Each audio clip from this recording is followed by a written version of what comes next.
Assalamu alaikum wa rahmatullahi wa barakatuh.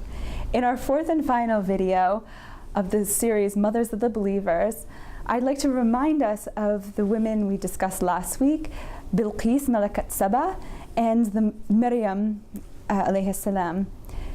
This week I want to talk about another woman who actually precedes Maryam, and that's Maryam's mother. And so subhanAllah, we not only have the story of Maryam in the Quran, but we have the story of her mother as well, and the surprise that she feels upon bearing a child that is not a male. And one of my favorite lines of the Quran is, God knows best what she bore. And I think that's a profound reflection on the value of children, whether they be male or whether they be female. And I think that message really drives in the Quran in multiple ways.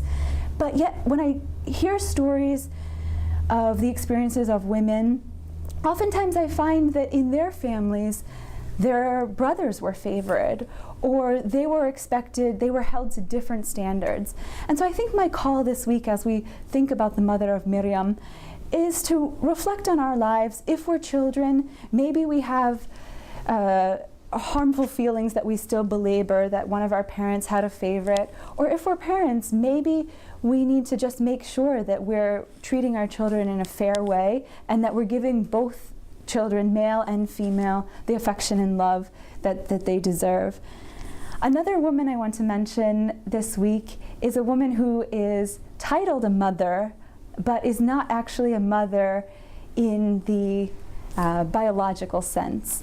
And this is one of the mothers of the believers, and we'll end our series focused on this particular woman. So as you might have guessed, the woman that I wanted to bring to you today is Aisha radiallahu anha, who is this really fantastic figure in our tradition. And in the contemporary age, I think more and more we have to understand her life and her connection to the Prophet sallallahu alaihi wasallam, because so many of the polemics, so many of the hurtful words and the slander that we often have to experience as Muslims living in the West in relation to our beloved Prophet have to do with, for instance, their relationship, that she was younger by far than he was, that all different actually hateful rhetoric with regards to his marriage to Aisha alayhi salam and other wives. I think for this moment, what we can draw from the life of Aisha is that she never hesitated to ask a question when she had one, and she had lots of them. And this is important for our age and for our times.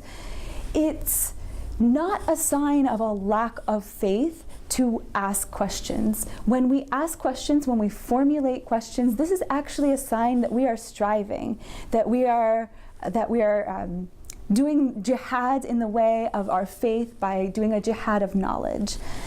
And this this woman that we have, radiallahu anha, she never ceased asking questions when she was young, and she never ceased teaching when she aged.